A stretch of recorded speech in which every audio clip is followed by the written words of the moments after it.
여러분, 1일 1쾌변 하고 계신가요? 아침 쾌변은 저 같은 현대인에겐 소원 중 하나가 되어버렸습니다. 스트레스도 많고 앉아있는 시간도 길어지면서 화장실 가는 날보다 못 가는 날이 더 많아졌어요. 그래서 우리는 유산균도 먹어보고 푸른 주스도 마셔보고 좋다 음식 다 찾아서 먹어봤는데 그런데도 변비약 없이는 화장실 못 가는 경우가 많아요. 그 이유는 사실 변비의 진짜 원인이 먹는 것보다는 장이 움직이는 시스템 자체가 멈춰있기 때문일 수 있어요. 이걸 해결하기 위해 오늘 영상에서는 가장 쉬운 것부터 단계적으로 쾌변 스텝 1에서 7까지 깔끔하게 정리해 드릴게요. 스텝 1입니다. 가장 쉽고 돈도 안 드는 방법이요. 바로 아침에 눈 뜨자마자 따뜻한 물 500ml를 저처럼 마시는 겁니다. 핵심 온도인데요. 온도가 40에서 50도, 그러니까 뜨겁다기보다 따뜻한 온도여야 되고요. 요즘 정수기에는 온수 중에 유화수라는 게 있어서 그 물로 하시면 딱 좋아요. 그리고 또 많은 분들이 실수하는 게 있어요. 물 작은 컵으로 한 컵 마시는 건 효과가 없을 수 있습니다. 실제로 저도 작은 물컵 한 컵 마셨을 때랑 이 500ml 컵에 천천히 나눠 마셨을 때 큰 차이를 느꼈어요. 그 이유는 밤 동안 몸에 많이 고갈된 수분을 충분히 공급해줘야 효과가 있는 거죠. 따뜻한 물 500ml가 위장에 오면 위대장 반사가 일어나요. 이거는 위가 자극을 받아서 대장이 신호를 줘서 장이 수축되는 겁니다. 아침에 화장실 가고 싶어지는 원리예요. 특히 추운 겨울에는 따뜻한 물로 내 몸을 깨우면 쾌변에도 좋고 하루 컨디션에도 좋으니 꼭 해보시는 걸 추천드려요. 스텝 1만으로 부족한 분들은 이제 스텝 2로 가면 됩니다. 요즘 많이들 드시는 따뜻한 물에 기버터 한 스푼, 레몬 한 스푼을 넣어서 마시는 거예요. 우선 기버터에는 부티르산이라는 아주 특별한 지방산이 있는데요. 이것은 장세포가 직접 에너지원으로 사용하기도 하고요. 장벽을 강화하고 염증을 완화시켜 장 운동을 촉진하는 역할을 해요. 그러니 변비가 있을 때 기버터 아주 효과가 좋아요. 그리고 레몬의 구연산이 위산을 분비를 유도하고 기버터가 단즙 분비를 유도해요. 위와 간과 장 시스템을 작동시키는 겁니다. 근데 이런 걱정하시는 분도 있어요. 버터인데 혈관에 안 좋은 거 아닌가요? 기버터는 일반 버터에서 유당과 카제인 단백질을 제거한 순수 지방을 말하는데요. 여기서 포인트는 버터의 지방이 좋은 지방이냐 나쁜 지방이냐입니다. 색소나 유화제가 들어간 가공 버터는 문제가 될 수 있지만 원재료가 유크림, 소금만 있는 목초 버터는 오히려 좋은 지방산이 많아 적정량 섭취했을 때 심혈관에 좋다고 합니다. 적정 섭취는 하루 기준 밥숟가락 한 스푼 정도라고 생각하시면 좋을 것 같아요. 단 이미 고지혈증이 있어 약을 드시는 분들의 경우라면 담당 의사 선생님과 상의하고 그 양을 조절해 보시는 것도 좋습니다. 그리고 기버터만큼 인기 많은 올리브 오일로 대체 가능한지도 여쭤보시는데요. 올리브 오일도 변비에 좋습니다. 올레산이 이제 장내 윤활 작용을 해서 배변을 촉진해 변비에 효과가 있어요.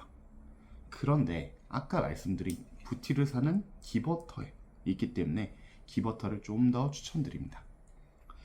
실제로 저도 이제 기버터를 알게 되고 한 달간 먹었는데 처음 먹었을 때 효과가 너무 신기했어요. 그런데 며칠 지나니까 기버터만 먹어서는 효과가 좀 떨어지는 것 같더라고요. 그럴 때는 스텝 3, 4를 같이 병행하시면 시너지 효과가 나실 겁니다. 스텝 3는 저처럼 차로 출퇴근하는 분들 있으신가요? 차 좌석에 열선, 그걸 켜서 엉덩이와 하복부를 따뜻하게 해주는 겁니다. 엉덩이와 하복부가 온열이 가해지면 장 주변의 혈류가 증가하고 장 연동 운동이 자극돼요. 밤사이 굳어있는 장이 움직이게 해주는 거죠. 특히 아침에 몸이 뻣뻣하고 찌뿌둥한 분들 있죠. 그런 분들에게 특히 도움되실 거예요. 아침에 출근할 때 20에서 30분 정도 열선을 1단계, 2단계 정도 켜놓고 출근하면 저 같은 경우는 약국 도착할 쯤엔 신호가 와서 아주 좋았습니다. 다음 스텝 4는 아침에 천천히 러닝 10분에서 20분입니다. 중요한 건 빠르게 달리는 게 아니라 천천히 옆 사람이랑 대화가 가능할 속도로 10분에서 20분만 뛰는 거예요. 유산소 운동이 장 통과 시간을 단축시킨다는 연구는 다수 있고요. 특히 러닝을 할 때 이 진동이 대장을 직접 자극하는 효과도 있어요. 중요한 건 격렬하게 말고 가볍게라는 겁니다. 너무 강도 높은 유산소나 근력 운동은 오히려 혈류가 근육으로 몰려서 장 운동이 줄어들 수 있어요.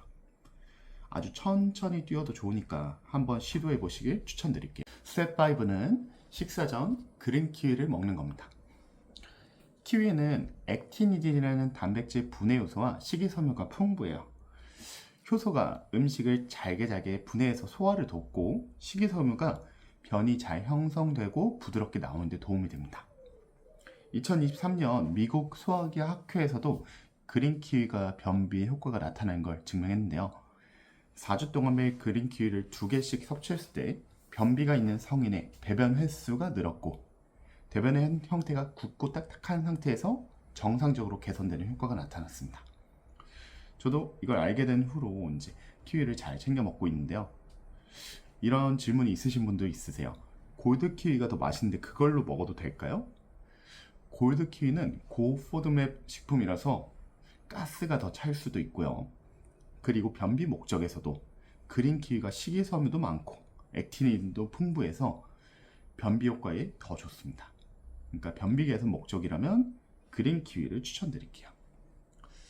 그리고 이걸 걱정하시는 분도 있어요. 키위에 옥살산이 많다던데 결석 문제가 생기는 거 아닌가요? 그러니 하루 한 개 먹는 정도는 문제되지 않아요.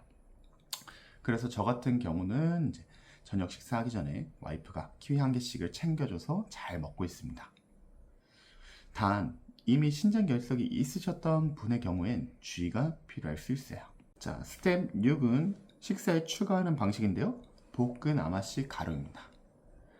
볶은 아마씨 가루를 밥 지을 때 쌀 1인분당 1스푼씩 넣어서 지어보세요. 아마씨는 식이섬유가 키위만큼이나 높고, 수용성 식이섬유, 불용성 식이섬유가 균형성 있게 들어가 있어요. 그리고 오메가3와 리그난 성분이 배변에 도움을 줍니다. 생아마씨는 독성 전구물질이 있는데요. 볶으면 제거되니까 반드시 볶은 아마씨 가루를 사용해야 되고, 다행히 국내에서 판매된 거 대부분 볶은 거라 너무 걱정하실 필요는 없어요. 이 아마씨 가루는 심혈관에도 좋고 갱년기 질환에도 좋다고 하니 활용해 보셔도 좋을 것 같습니다. 자, 스텝 7 마지막이에요. 여기까지 다 해도 안 되는 분들이라면 영양제 단계로 넘어가시는 걸 추천드려요. 바로 유산균과 차전자피입니다. 유산균도 변비에 도움되는 균주가 포함되어 있는지 확인하는 게 좋아요. 변비 개선에 효과적인 것으로 밝혀진 균주는 비피도박테리움 락티스와 락토바실러스 애시도필러스입니다.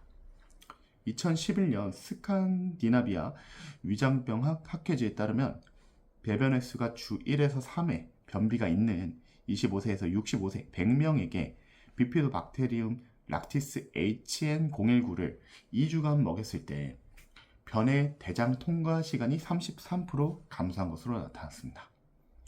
변비 목적으로 고를 때는 이 두 가지 균주가 잘 들어가 있는지 확인해 보시는 게 좋으시고요. 다음은 차전자피입니다. 장기간 복용했을 때도 의존성이 없고 변비에 아주 안전하게 사용 가능한 영양제인데요. 장에서 물을 머금어서 변을 부풀어 오르게 해서 자연스럽게 변을 보고 싶다는 변이감이 들게끔 해줘요. 단, 물을 적게 마시면 오히려 변비가 더 심해지고 장 폐색의 위험이 있으니 반드시 물은 이 작은 컵이면 적어도 2컵 이상은 마시는 게 좋습니다. 자, 보너스로 돈 한 푼 안 드는 꿀팁 3가지만 더 알려드릴게요. 첫 번째는 스쿼티 포티 자세입니다. 미국에서 많이 알려진 방법인데요. 양변기에 앉을 때 이 발판을 10에서 20cm 정도 되는 것을 올려서 무릎이 배꼽보다 위로 올라가게 높게 만드는 거예요. 이 자세가 되면 이 직장과 항문이 일직선이 되어 힘을 덜 줘도 자연스럽게 나오고요. 실제로 오하이오 주립대 연구에서 평소보다 배변 시간이 71%나 단축됐다고 하네요. 발판 하나만 있으면 되는 방법이니까 시도해 보셔도 좋고요. 두 번째는 배변 시간 훈련입니다. 아침 식사하시고 15에서 20분 뒤가 위대장 반사가 가장 강한 타이밍이에요. 실제 변을 보고 싶다는 느낌이 별로 없어도 이 시간에 화장실에 앉아있는 습관을 들인다면 뇌와 장이 배변 시간으로 인식하게 됩니다. 실제로 2에서 4주 꾸준히 했을 때 몸이 패턴을 기억하는 데 도움되니 한번 시도해 보시는 걸 추천드리고요. 세 번째는 복식호흡이요. 복식호흡은 횡격막을 움직여 장을 안정시키는 부경함 신경을 자극합니다. 이는 장 연동 운동을 촉진해 배변 활동을 원활하게 돕는데요. 화장실 변기에 앉은 자세로 편히 깊게 들이쉬고 깊게 내쉬는 걸 10회 정도 반복해 보세요. 배변 활동에 좋은 방법입니다. 자, 여기까지 했는데도 혹시 안 되는 분이 있나요? 그렇다면 나쁜 습관이 있는지 한번 체크해야 돼요. 라면이나 정제 밀가루를 자주 드시나요? 밀가루는 장 통과 시간이 길어서 수분이 다 재흡수돼 가지고 변이 딱딱해진 상태로 되게 해요. 마찬가지로 붉은 육류도 지방은 많고 섬유질이 적어 변비를 유발할 수 있고요.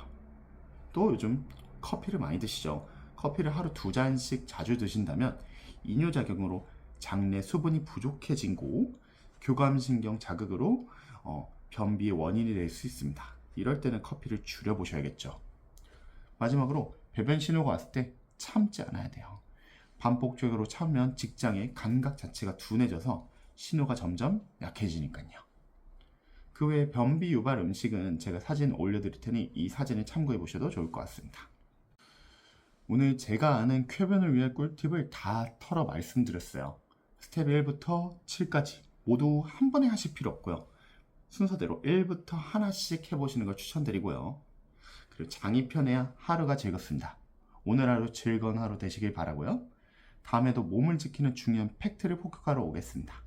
그리고 제 채널이 아직 작다 보니까 구독 눌러주시면 다음 꿀팁 영상도 잘 찾아보실 수 있을 거예요.